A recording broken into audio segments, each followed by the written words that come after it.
गुरुर्ब्रह्मा गुरुर्विष्णू गुरुर्देव महेश्वरा गुरुर् साक्षात् परब्रह्म तस्मै श्री गुरुवे नमः। ब्रह्मानंदं परमसुखदं केवलं ज्ञानमूर्ति द्वन्द्वातीतं गगनसदृशं तत्त्वमस्यादिलक्षणम् एकं नित्यं विमलमचलं सर्वैः साक्षीभूतं भावातीतं त्रिगुणरहितं सद्गुरुं तं नमामि सद्गुरु तं नमामि।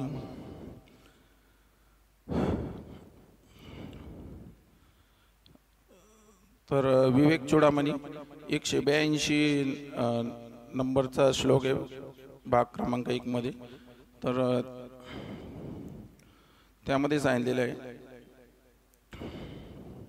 एखादा मनुष्य अहंकार आणि कामना रहित जगात कर्मे करतो तेव्हा शिल्लक असलेल्या वासना संपल्या जातात। त्या श्लोकाचा मेन म्हणजे तेवढा अर्थ आहे। मग त्याच्यावरून आपण एक ज्ञानेश्वरीतली होय, ही मजस्तवशी झाले परी म्या नाही केले ऐसे जेणे जाणितले तो सुटला। तर आपण त्या म्हणजे ही त्या संदर्भाची ही तसं सांगितलेलं आहे याच्यामध्ये। तर खरंच आपण सुटलोय काय हे महत्वाचं आहे त्याच्यामध्ये। आता आपण म्हणतो सुटला का, पण सुटण्यासाठी पण आपल्याला गुरुच्या चरणाशी जावं लागेल। म्हणजे भावे विन देव नकळे निसंदेह आणि गुरु विना अनुभव काय साकळे। म्हणजे जर गुरु नसतील तर आपल्याला तो अनुभव प्राप्तच होणार नाही। तर आपण सहज म्हणतो ना, ज्याने गुरु नाही केला त्याचा जन्म वाया गेला। तसं गावाला आपल्याकडे बैलगाडी असते आणि ती म्हणजे जुन्या काळात, आणि बैल चाललेले असतात आणि त्याच्या खाली ते कुत्र चाललेलं असतं, पण त्याला काय वाटतं की हे मीच खेचतोय ते बैलगाडी। पण ते म्हणजे त्याला असं वाटत असतं की माझ्यामुळेच ही बैलगाडी चाललेली। तसं संसारात आपल्याला पण असं वाटतं की मीच करतोय हे सगळं, माझ्याशिवाय काय कोण करतच नाहीये। पण त्याला त्याचं ते माहितीच नसतं की कोण चालवतंय हे, म्हणजे चाले शरीर कोणाची असत्य कोण बोलविता।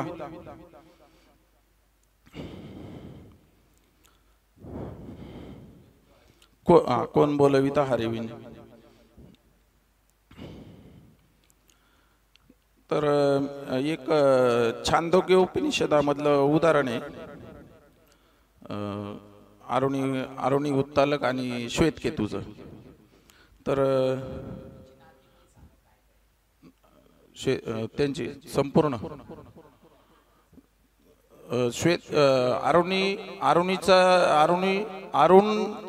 अरुण ऋषी अरुणचा मुलगा अरुणी आणि अरुणी उत्तालकचा मुलगा श्वेतकेतू। आणि श्वेतकेतू ज्यावेळेस म्हणजे पहिलं गुरुकुल मध्ये पाठवायचे ना त्यांना, तर त्याला गुरुकुल मध्ये पाठवलं आणि तो 12 वर्षांनी, म्हणजे त्याचं वय होतं 10-12 वर्षाचं, आणि त्याला पाठवल्या 12 वर्षांनी तो आला परत। आणि त्यांनी वेदशास्त्र सगळे पठन करून आला तो। आणि तो आल्यानंतर वडील त्याला म्हटले, आता पुढे तुला काय करायचंय, म्हणजे अजून अभ्यास करायचाय तुला का परत संसारात काय करायचंय। तर तो म्हटला मला हे ते जनक राजाच्या दरबारात जाऊन मला शास्त्रार्थ करायचंय आणि लोकांना हरवायचंय आणि मला तिथं म्हणजे मोठं व्हायचं। म्हणजे त्याला तो अहंकार झाला, तो म्हणजे त्यांनी वेदशास्त्र पठन केले होते ना एकदम, म्हणजे तो हुशार होता ना, तो ऋषींची ते वंशावळ होती त्याच्यामुळे मग तो त्याला अहंकार झाला होता।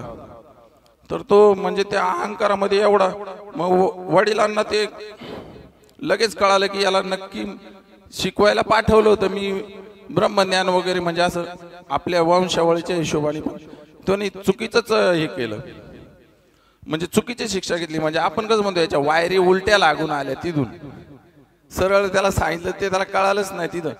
आणि मग त्याला ते म्हणाले तू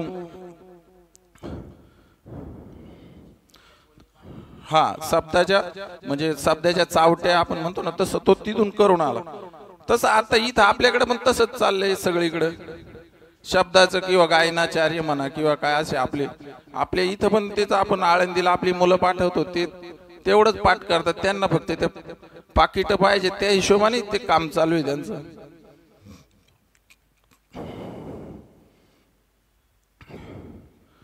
नाही थोडी भीती वाटते.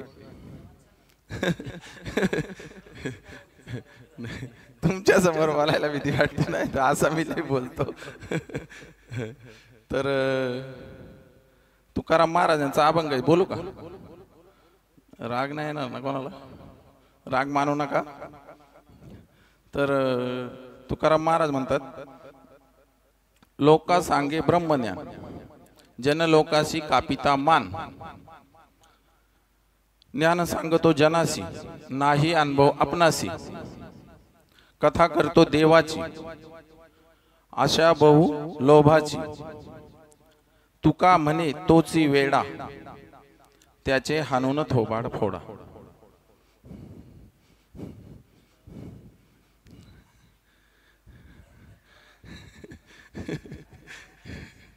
नाही समजा एखाद्याला काय असेल तर तो राग येऊ नये म्हणून पहिली क्षमा मागायची.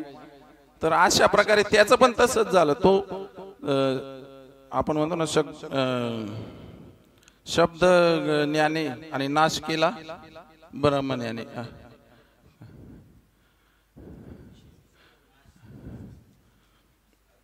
अर्थ लोपली पुराणे नाश केला शब्द ज्ञाने असं.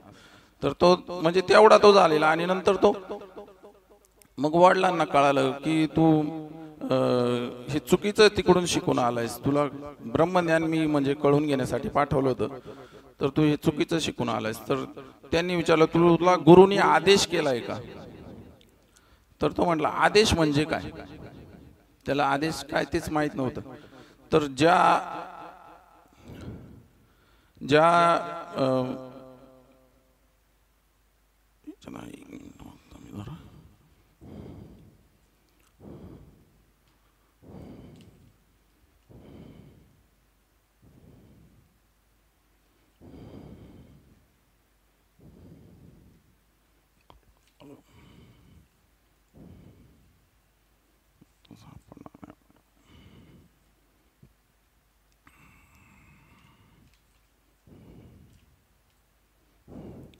ज्याच्यामुळे परब्रह्माचे ज्ञान होते त्याला आदेश असे म्हणतात. मग त्यांनी सांगितलं ज्या ज्ञानाने न जाणलेले जाणले जाते, न पाहिलेले पाहिले जाते आणि न ऐकलेले ऐकले जाते, आणि हे सगळं जाणल्यानंतर ज्याला काहीच जाणायची गरज नसते ते तू जाणलंयस का तुझ्या सद्गुरूकडून? तर तो म्हटला नाही, मला माझ्या सद्गुरूंनी ते ज्ञान मला दिलेलं नाहीये. मग उत्तालक म्हटले की तू परत तुला आता गुरुग्रही किंवा गुरुकुलला परत जावं लागेल. तर तो म्हटला मी आता तुम्हालाच गुरु करतो आणि तुम्हीच मला उपदेश द्या. मी आता परत म्हणजे माझ्याकडून जी काय चूक झाली ती आता तुम्हीच मला सुधरवून सांगा. तर मग परत मग त्या आपल्या वडिलांनाच गुरु करून मग ते वडिलांना तो सांगतो, वडील त्याला सांगतात. मग आपण जे प्रत्येक वेळेस उदाहरणं घेतो ना की घट माती सोने अलंकार लोखंड आणि त्याची अवजारे याचे सगळ्याचं अधिष्ठान प्रत्येकाचं अधिष्ठान जे आहे ते अधिष्ठान तू लक्षात घे. म्हणजे प्रत्येक गोष्टीचं तू जरी शरीराने जरी माणूस असला तर तुझं अधिष्ठान ब्रह्म आहे असं त्याला सांगितलं. आणि मग हळूहळू त्याला बरेचसे उपदेश केले. मग तो थोडा त्याला कळायला लागलं की नक्की काय सांगायचंय. तर मग अजून एक त्याच्यात एक दृष्टांत सांगितला की आपण जे अन्न खातो ना त्याने मन बनतं आणि मनापासून 16 कला आहेत. त्या मनाला मग ते चंचलता येते त्या अन्नापासून. आणि जल आणि आपला प्राण आहे ना तो जलमय असं त्याच्यात सांगितलं. म्हणजे जर आपण 2-3 दिवस पाणी नाही पिलं तर आपण आपला प्राण जाऊ शकतो, पण जेवण नाही केलं ना 15 दिवस तर जगू शकतो. आणि त्याच्यापासून जो तेज निर्माण होतो ना त्याने वाणी निर्माण होते असं त्या म्हणजे त्या छांदोग्योपनिषदमध्ये सांगितलेलं आहे. हा, आणि त्यांनी मुलाला सांगितलं तू आता 15 दिवस जेवण करू नको. मग तो 15 दिवस जेवत नाही आणि 15 दिवसांनी त्याला बोलवतात परत. तू आता जे चारी वेद जे पाठ केलेत ना ते आता मला बोलून दाखव. तर तो बोलायला जातो तर ते सगळं विसरून जातो, कारण त्यांनी ते मनावर ते बिंबवलेलं असतात ना सर्व, ते सगळं तो विसरून जातो. म्हणतो नाही आता माझ्या लक्षात नाही ते वेद. मग त्याला कळतं की म्हणजे कशापासून अधिष्ठान कुठून आलेलं आहे. मग त्याला सांगतात की अशा प्रकारे तू, मग त्याला ज्ञान होतं. मग तो म्हणजे समजतं त्याला की वडिलांना काय म्हणजे सांगायचं आहे आपल्याला, आणि मग त्याला ते ब्रह्मज्ञान कळवून देतात. ते अशी त्यांची ती होती एक कथा. मग तो 15 दिवस जेवला नाही ना, मग त्याला 15 दिवसांनी त्याला सांगितलं तू आता वेद बोल. तर तो बोलायला लागला तर तो विसरला. तर म्हणजे त्याच्या ज्या मनावर त्यांनी ते साठवलं होतं ना सगळं बुद्धीमध्ये, ते विसरला. तो म्हटला मला आठवतच नाही ते, आता स्मरणशक्ती म्हणजे कमी झाली. आणि मग त्याला परत मग सांगतात तू जेव आता. परत 4-5 दिवसांनी त्याला परत बोलवतात. मग तो परत त्याला सांगायला सांगतात, तर तो म्हणतो आता आठवते मला, आणि मग तो बोलतो ते वेद असं. मग त्याला म्हणजे सांगतात की त्या वेगवेगळे असे त्याला बरेचसे सांगतात की आपण सांगतो ना मीठ, त्याला एका मडक्यात सांगितलं मीठ टाक वरून, आणि पूर्ण विरघळवतात. आणि त्याला सांगतात वरून एकदा पी, नंतर अर्ध वतून दे, परत एकदा पी, परत पूर्ण वतून दे, थोडंसं ठेव खाली, आणि परत पी. तर तो म्हणजे 3 वेळेस तुला कोणती चव लागली. तर तो म्हणतो 3 वेळेस खारटच लागलं ते. म्हणजे जसं त्या परमात्म्याशी तू एकरूप होऊन जाशील, त्याच्यामध्ये जर तुला ब्रह्मज्ञान झालं तर त्याप्रमाणे तू त्याच्यात विलीन होऊन जाशील. असं म्हणजे बरेचशी त्याला उदाहरणं आरोग्यतालकनी श्वेतकेतूला दिली त्याच्यामध्ये.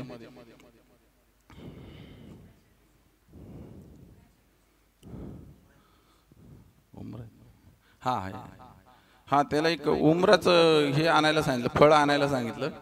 आणि ते त्याला सांगितलं त्याच्या आतमध्ये बीज असतं ना आतमध्ये. तर त्याला सांगितलं याच्या आतमध्ये काय आहे. तर तो म्हटला हे बीज आहे. मग त्याला सांगितलं हे बीजामध्येच पूर्ण परत एक झाड आहे, हे परत जर लावलं तर परत झाड तयार होईल, आणि परत म्हणजे बीज तयार होईल. म्हणजे असे त्याला बरीचशी उदाहरणं त्यांनी देऊन समजावून सांगितलं की तुझं अधिष्ठान काय आहे.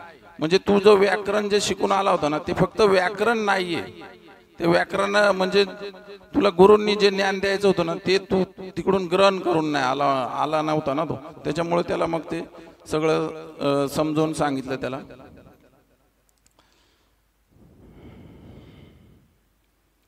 तसंच आपण आता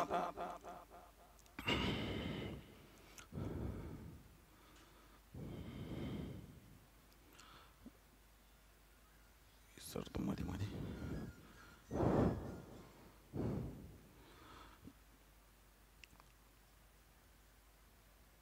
आपण म्हणतो ना, म्हणजे आपण म्हणतो मनुष्य जन्म अनमोल है, फिर से नहीं मिलेगा. पका फल जो गिर पड़ा फिर से नहीं लगेगा. ओम सोम की लूट है, लूटना है तो लूट ले. जीवन का अंत आ गया, प्राण जाएगा छूट के. त्याप्रमाणे मनुष्याला शेवटची या पाळी हा मनुष्य जन्म, चुकली या वर्म फेरा पडे. असं भागवत मध्ये अजून एक आहे. ब्रह्मण्या भरतखंडे नरदेव प्राप्तीच्या पहिले ऐका लक्षात. हा, ब्रह्मण्या अधिकार ब्रह्मज्ञानी आणि कोण असे ना, असं काहीतरी आहे. मनुष्य जन्माची अधिकार ब्रह्मज्ञानी आणि कोण असे ना, असं त्याच्यात म्हटलेलं. म्हणजे फक्त मनुष्यालाच तो मनुष्य जन्मातच आपण ब्रह्मज्ञान मिळवू शकतो. इतर योनीमध्ये आपल्याला ते त्याचं म्हणजे बुद्धी आणि ते विवेक दिलेलाच नाहीये बाकीच्या योनीमध्ये, असं त्यांनी सांगितलेलं आहे. आणि नंतर पुढे त्याच्यात त्याचे भरतखंडे नरदेह प्राप्ती, ते परमभाग्याची संपत्ती, ते विवेक परमार्थी वंशवती मी परमात्मा. म्हणजे आपल्याला काय सांगितले की आपण भारतात जन्माला आलो, आणि भारतात येऊन परत आपण महाराष्ट्रात पण आलो, आणि पुणे जिल्ह्यात आलो, आणि आपले म्हणजे सर्व जे ऋषी मुनी आहेत ना त्यांच्या नंतर आलो, हे महत्वाचं आहे. म्हणजे त्यांनी आपल्याला सगळं तयार करून ठेवलेलं आहे, फक्त आपल्याला अभ्यास करायचा आहे. म्हणजे पुणे म्हणजे महाराष्ट्रात आलो ना, आणि म्हणजे माऊलींच्या नंतर आलो, तुकाराम महाराजांच्या नंतर आलो. म्हणजे यांनी ते ग्रंथ लिहून ठेवले. आणि श्रीपाद बाबा मेन म्हणजे आपल्याला ते श्रीपाद बाबांच्या नंतर आपण आलो. त्यांनी आपल्याला डायरेक्ट आयतं सगळं ताट भरून ठेवलेले, फक्त आपल्याला त्याच्यावर अभ्यास करायचा आहे. आणि त्यांचं ते आपण म्हणतो ना, हेची करणे आम्हा काम आणि बीज वाढवावे नाम, तेवढंच आपल्याला काम करायचंय. बाकी हे तर आपलं चालूच आहे, रोजचं जे काय आपण करतोय संसारात ते आहे ते आपलं चालूच आहे. म्हणजे आपण ह्या सर्व संतांच्या नंतर जर या नंतर जन्माला आल्यामुळे तो एक आपल्याला फायदा झालेला आहे. नाहीतर मग आपल्याला आधी आलो असतो तर मग पळावं लागलं असतं जरा अजून.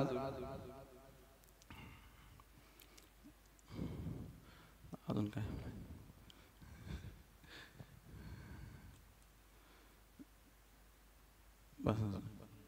कवर दे हरी विठ्ठल श्री ज्ञानदेव तुका